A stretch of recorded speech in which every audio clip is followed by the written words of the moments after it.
Right, good morning everyone. Welcome back to a new week on the farm. It is Monday morning and stuff is happening. Rich is just chasing out the heifers down there. They've been in for their bit of maize this morning. They're in the feed trailers, look. We've got a drain jetter on the back of the tractor here. We've got the tanker in picking up milk. I think that's where I need to be.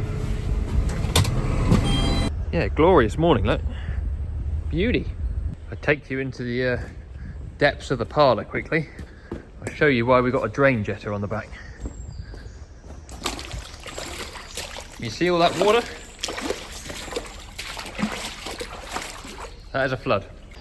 Now this is my first experience of it, but Rob says they have to jet the drains twice a year here because all the sand off the cows silts them up pretty bad. Rob's just putting the feed trailers away.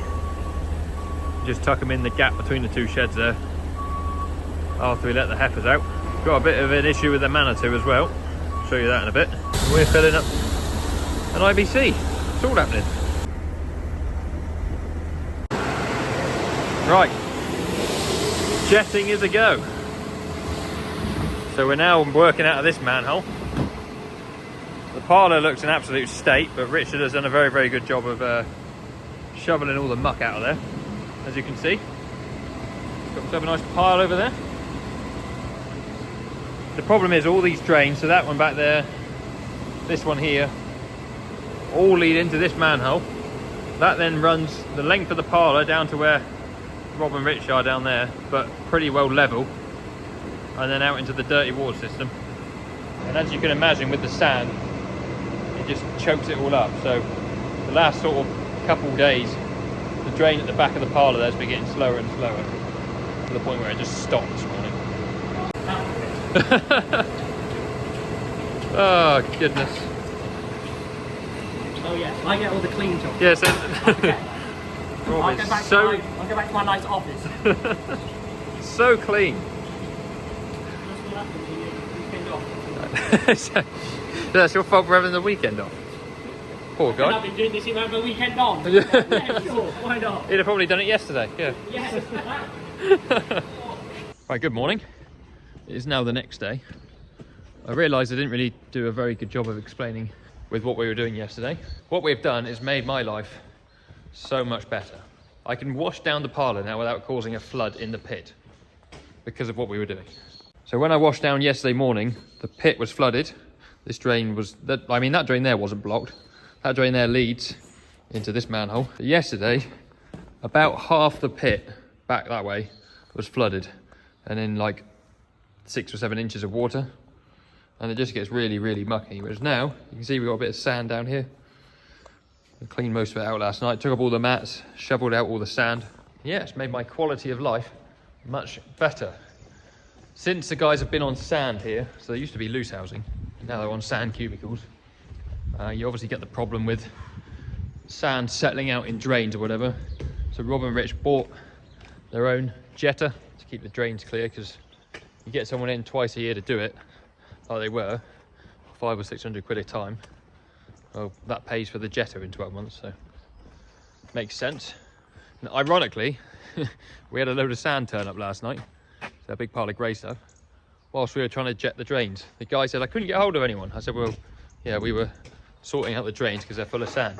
Anyway, we're getting in the big bus and we're going to put the little tanker on and move some more water from A to B because the ditch is rather full. Right, just cleaned the front window so we can actually see something now, especially with this low sun. I mean, look at that one.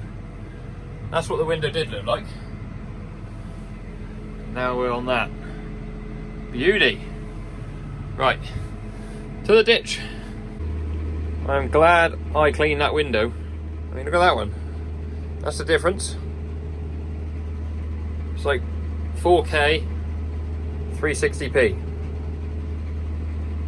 I've taken my hat off because I'm sweating in it. I realised I never actually showed you what happened to the Manitou yesterday either, but on Saturday, me and Rich were in, it was our weekend at work. Rich was loading the wagon and the windscreen just exploded on him, like went bang. I've seen it happen on tractors before. I know Fent had a bit of a name of doing it for a while. I've had a door explode on a tractor on me before, just go bang whilst we're going along. I think the frame was slightly twisted that it was attached to. But yeah, Manitou has done all of 25 hours, or 30 hours, whatever it's on, and the window exploded. So that was on Saturday. Sunday, they used it without the windscreen in. Of course, we've had the storm Bert over the weekend, so that would have been great fun sitting in there. And then R&D came first thing yesterday, which was Monday morning, and fitted a new one, which was ideal. So we're back to a fully enclosed Manitou again now. We're on the old sucky today, just moving a bit of dirty water. It all ends up in this ditch behind me here, but we couldn't get the water to it over the weekend because it was all silted up back where the buildings are. This time next year, so 12 months time, we won't have this problem because there'll be a big lagoon over there. We won't have to keep moving this water around. There'll be a lagoon there that will hold an entire winter's worth of water, hopefully. And this will be a job of the past. Right, how good does this look? I don't even need to clip this pipe on anymore. The fact that I can cook it on the top there, gravity does the rest of the work for me. By the time that fills up with water, sucks himself onto there, a beaut. To get him off, you just got to break the seal, like so. Let the air out. Bit of a two-handed job still. Yeah, chuck him down there. This is load number 6, and the ditch is still pretty full. It is at capacity, that's for sure. We can now see the pipe, however. You can see the line on there where it started at. Beauty. There's a bit of thick stuff here. Now, the boss man, Rob, told me to remind him that this gateway needs a bit of chainsaw work. So here's your reminder, Rob. This gateway needs some chainsaw work. Just there. I'm sure that's what he meant. Right, we're having a race with Juno. We pretty quickly won that one. It's lunchtime, cows. Eat up. Be back in an hour or so to milk you. Silage pit update. We are motoring through that. Sure. And the grass. Right, I have somewhat abandoned that there. Hashtag parked. Anyway, I'm going home for my dinner. Want to see the calves? Calves are all happy in here. Probably bedding up day tomorrow. We'll take some more dung out at some point out the front. One there playing with the baller. You are supposed to put stuff in them, I think, like hay or silage or something. I mean, he's having fun just playing with it.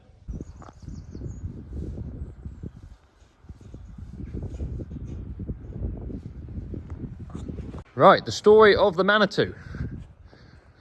So here is the nice new Manitou. So we haven't had it that long. It's on its second window. See how clean that is.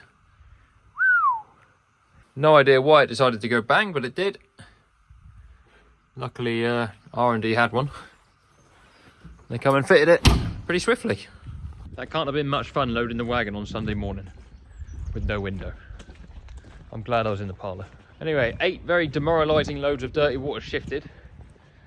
The little tanker there, every time you do 3 loads with the big tanker, you have to do 4 with the little one to match it. So it's definitely more time consuming. Loads of cows bulling at the minute. Rob served 8 this morning. I served one of the bulling heifers, and we've got another 6 or 7 to pick out tonight to serve. So that's going quite nicely. Juno's off doing a bit of pushing up. Yeah, the reason it's so demoralising, those compressors are running again, always when I'm near them. With that tanker, especially with that ditch, normally with the big one, you can see that you're shifting this, like the dirty water. You can see it dropping all the time. With that little one, you can't physically see the water level dropping. And because it is brim full in there, like I've done 8 loads this morning. If I'd done 8 loads with the big tanker, I'd have emptied the ditch right out. So I've just about got it below the level of the inlet. There'll be a bit more to do on another day. So I'm on to day 2 now. 3rd day of this video, day 2 of moving water. It is mind-numbing. I don't know how people work for contractors and just like do this all day, every day. 2 days is more than enough of this. I'll be well glad to do something different. But milk's just been picked up, so look at this. The pit is filling up whilst we're taking it out. How annoying. Also, it rained last night, so all that water we took out yesterday is already back in here. We're just below the inlet now. This is load number 3 coming out. Heifers are still in the yard having a bit of maize. There was 2 there to AI this morning. We have AI'd 105 animals so far. today is actually a week since we started, and there's 7 to do tonight, so it'll be 112 in a week, which isn't too bad, plus whatever the bulls have served with the group of heifers that aren't being AI'd. So I'm sure it'll be busy come calving time. Damn it, we missed it. We just hit the 4,000 hour mark on the tractor. Rob, get her traded in, mate. We need a new one. That's too old. Get it gone. Right, I've had enough of shifting water. Parked up, going home for lunch. Yes, we went out last night to the Curtin Dairy discussion evening. There was an open day on a local farm. We all crashed up there in the evening, and they showed us some stuff from a company called Benneman, which put big covers on earthbank slurry pits. They're planning to put them on, you know, concrete and tin tanks at some point as well, and basically capture the methane that comes off of the slurry pits, which you can then either put through a generator or into these New Holland tractors that have got methane fueled engines.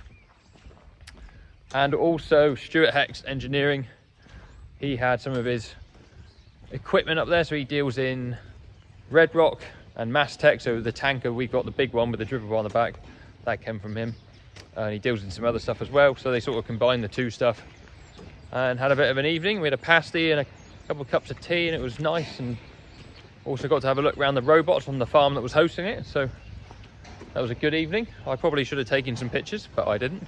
I think Abby took one of me and Rob looking at the robot, so I'll put that at the end of the video. But yeah, I'm fed up of water. I want to do something else.